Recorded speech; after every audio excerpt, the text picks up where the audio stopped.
Xandouteiro ten un can que lle chaman capitán.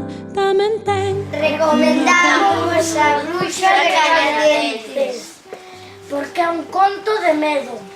Trata dunha bruxa. A dentadura de ferro intenta comer un neno. Ten unha muralla de esqueletos, Unhos obxetos máxicos. un ave de mascota e esperemos que vos guste.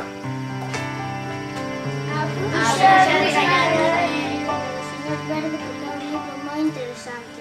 Xandouteiro. Merendan xuntos. E ten moitos colores. Esperamos